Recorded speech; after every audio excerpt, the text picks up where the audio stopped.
Welcome children. Let's take a look at the last stanza. Okay. अंतिम दोहा पढ़ें. जग में बैरी कोई नहीं जो मन शीतल होय, या आपा को ढारी दे दया करे सब कोई. देखें कबीरदास जी इसमें क्या कहते हैं. हाँ चलिए. मनुष्य का मन शांत और निर्मल होना चाहिए. मनुष्य का मन कैसे होना चाहिए. शांत और निर्मल होना चाहिए. Human mind should be calm and serene. क्योंकि जिस मनुष्य का मन शांत और निर्मल होता है, because the person whose mind is calm and serene, उसका कोई दुश्मन नहीं होता, सभी उससे स्नेह करते हैं. He has no enemies, everybody loves him. है ना. किसको कोई दुश्मन नहीं होता है, उसे सभी लोग प्यार करते हैं. He has no enemies, everybody he loves him.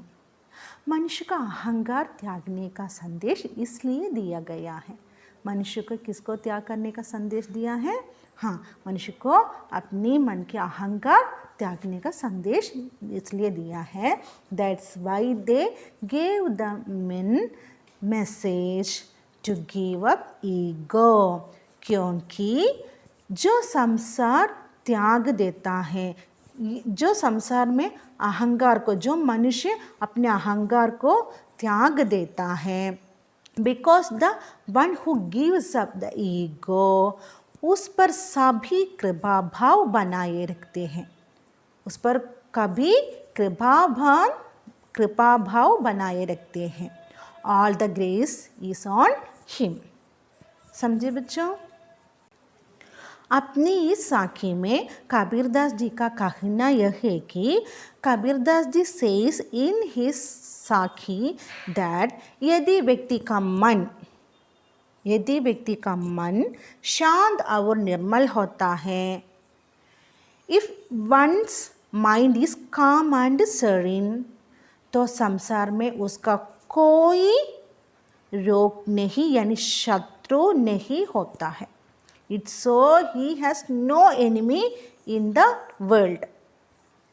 इसलिए मनुष्य को अपना मन की अहंकार त्याग करना चाहिए. इसलिए मनुष्य को अपनी मन की अहंकार त्याग करना चाहिए. Because man should sacrifice his mind's ego.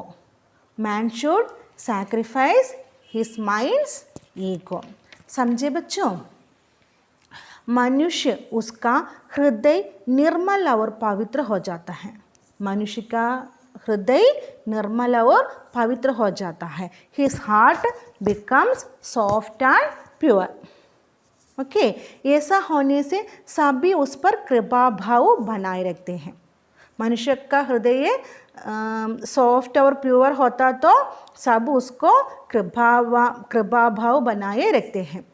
In this case everyone maintains kindness to him. हमारे हृदय में अहंकार न होता तो सब लोग हमसे कृपा भाव रखते हैं. इसलिए हम कैसा होना चाहिए. हमारे मन से अहंकार दूर करके कृपा भाव से ही रहना चाहिए. इस दोहा पढ़े और सुनते आप लोग समझे होंगे. अच्छा, हम कुछ कठिन शब्द देखें इस दोहे के. अच्छा चलिए बच्चों.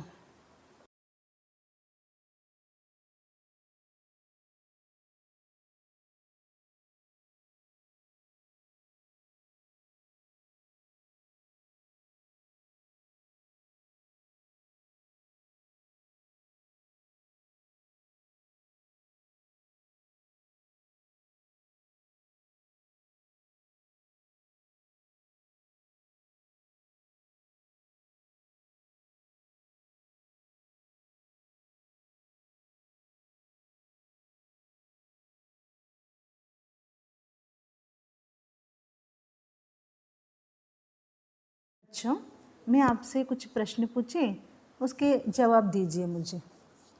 पहला क्वेश्चन ये है कि साधु की जाति न पूछना चाहिए, क्यों ऐसे कहते हैं, क्यों ऐसा करते हैं।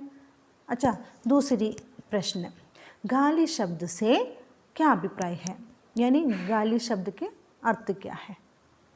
तीसरा प्रश्न, जीभ निरंतर किसका नाम लेती है या कहती है। जीभ निरंतर किसका नाम करती है। और 14, किसकी निंदा नहीं करनी चाहिए, किसकी निंदा नहीं करनी चाहिए। और 5वां लास्ट क्वेश्चन, अहंकार को क्यों त्यागना चाहिए। बच्चों, आप लोगों को यह दोहा समझे होंगे। अच्छा, मैं अगले पार्ट लेकर फिर आऊँगा। धन्यवाद।